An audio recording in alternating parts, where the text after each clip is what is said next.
Hello. So for today's question, we are solving the medium level question number 238, product of array accepts itself. So this one is basically really a classic prefix sum. So you're given this nums array of, for example, with the example one, you're given nums array of 1, 2, 3, and 4.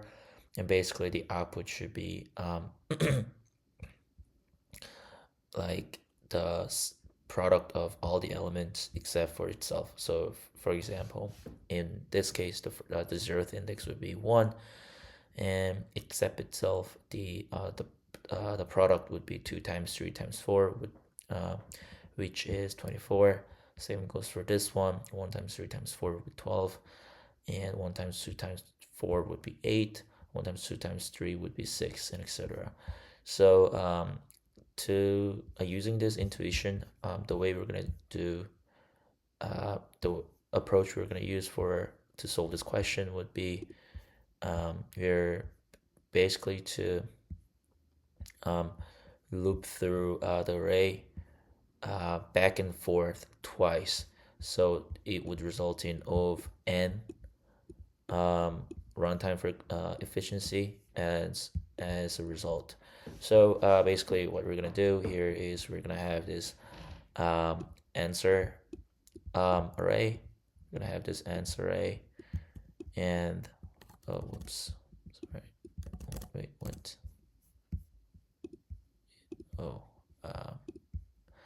yeah, we're gonna have this answer array, and we're first gonna set the very, where is it? Oh yeah, sorry, it has to be pencil. So here we are basically having the nth zeroth would as set that as 1, and then first you're gonna loop from the beginning to the end.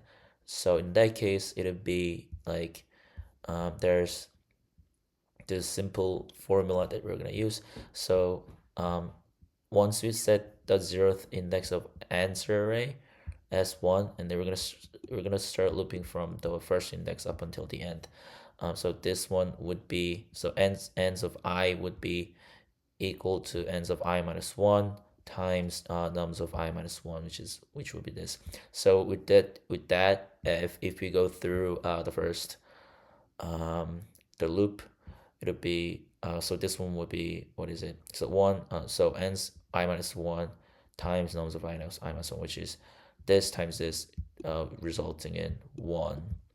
And then moving here is so it's the ith index is 2, so 2 minus 1 is 1 times 2, 2 minus 1 is 1, which is this. So 1 times 2 would be 2.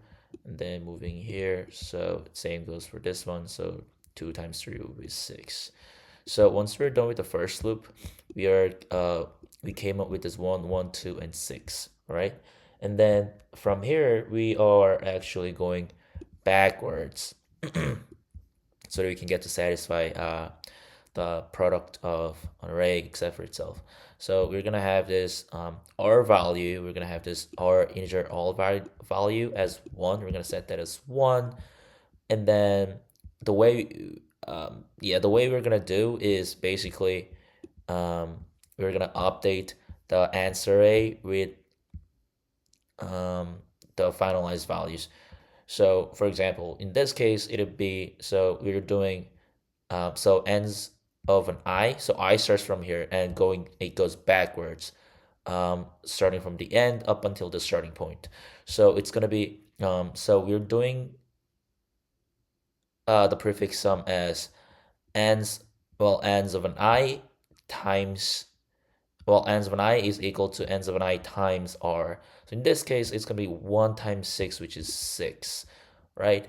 And after that, we are going to update this this R value by, so this R value would be um it would now be R is equal to R times nums of an I, which is 4. So R is now 4.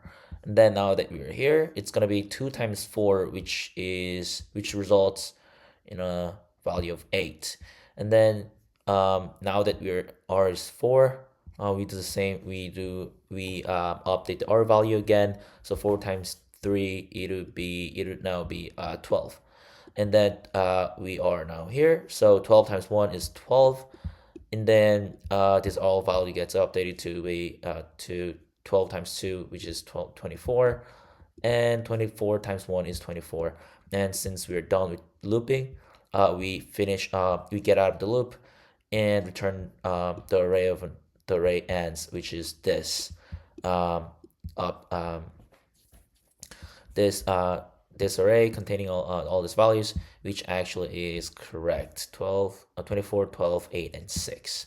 So again, this one is using the prefix, the concept of prefix, and it's actually overnight because so that we can like solve this in an efficient way. So yeah, let's start coding with based on this intuition and walk through.